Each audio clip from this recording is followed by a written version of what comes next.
When I'm here and I go to stab somebody, okay, I'm gonna push them all the way to the wall because that's my goal. My goal is aggression and moving forward, okay? And this is just a way that you can train at home. Just turn up the intensity a little bit. Best self-defense, get away. If they stab you before you could get away, perfect. Grab it, control it, get away, turn your sprint on, try and get some help. We're trying to buy time for our safety.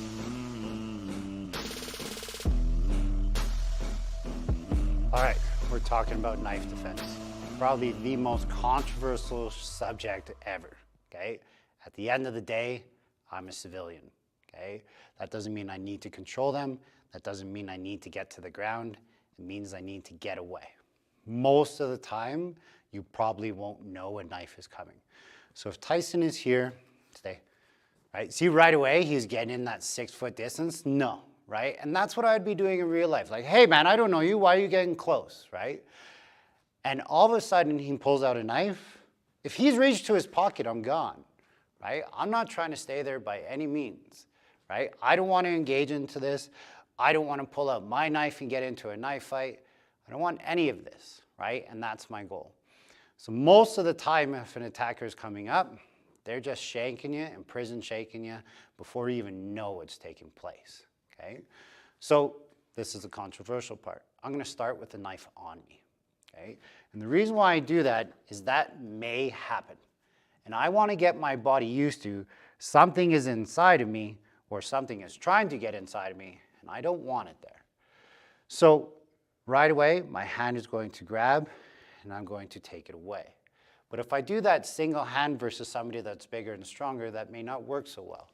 So I'm going to be jamming and driving in as much as I can, using my body. Ideally, my shoulder could be up to try and protect me against that hand, but most people that have a knife get fixated on having the knife. So with that being said, I'm here and I'm controlling it to the best of my ability. Now, let's say if you don't like starting with that, that's fine. Tyson's kind of hiding his knife behind his leg. So now I don't know it's there, but my spidey sensors are going off. I'm talking to him and like, hey, what's in your hand?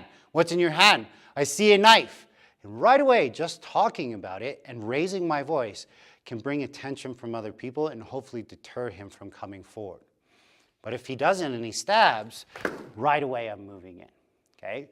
And we're just dealing with that shank. He's just coming in.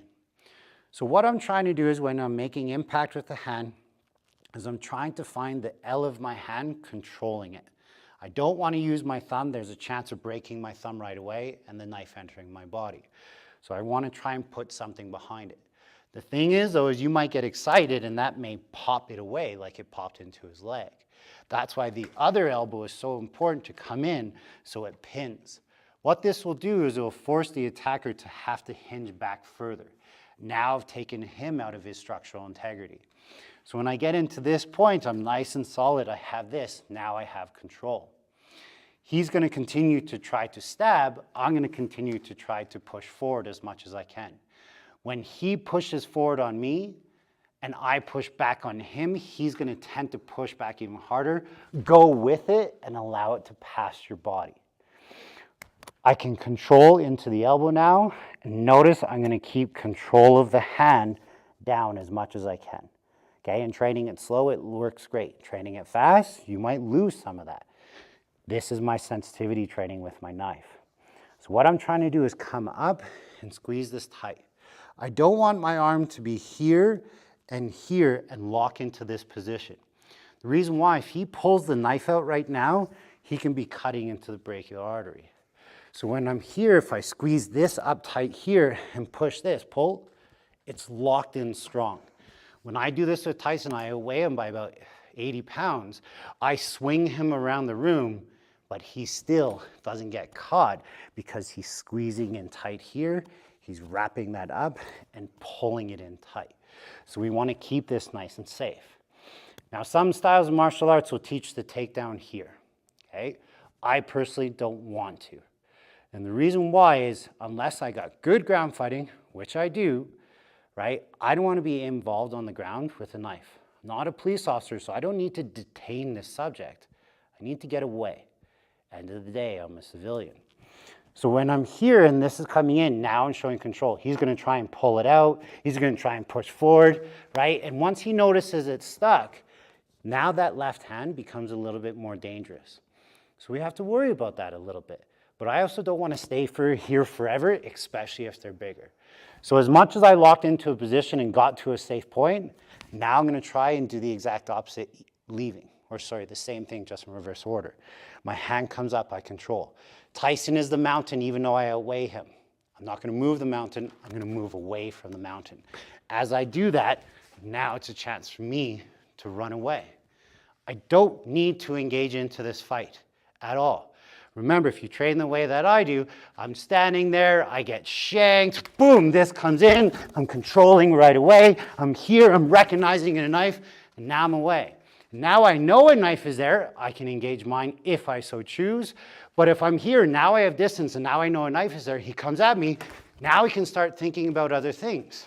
Right, on that one, I just cleared it a little bit and hit. I got nicked, I'm not gonna lie, right?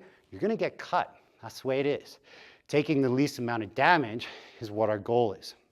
So this is more dealing with kind of that prison shanking, if I may. When I'm here and I go to stab somebody, okay, I'm gonna push them all the way to the wall because that's my goal. My goal is aggression and moving forward, okay? And this is just a way that you can train at home, just turn up the intensity a little bit. When you're training, give them completion all the time, okay? So I'm here, I'm stabbing, I'm in, he's wrapping, that's good. Okay, we can talk about the disengagement or train it or just train it by sections like that. Then I go a little bit harder. I'm stabbing, I'm moving in, right? I'm here, but he's still trying to get that control as much as he can. Okay, it's not easy. The more that you play with it, the better that you'll get. Okay, but when it comes to knife defense, you have to keep yourself safe. Number one thing, if you're in a knife fight and you get control and you choose to go to the ground, unless you've trained it a lot, unless you have great techniques that you know you can't take big cuts, then go to the ground. It's fine. But only if you feel comfortable doing so. With minimal martial arts training, I wouldn't recommend it. Best self-defense, get away. If they stab you before you could get away, perfect. Grab it, control it, get away, turn your sprint on, try and get some help. We're trying to buy time for our safety.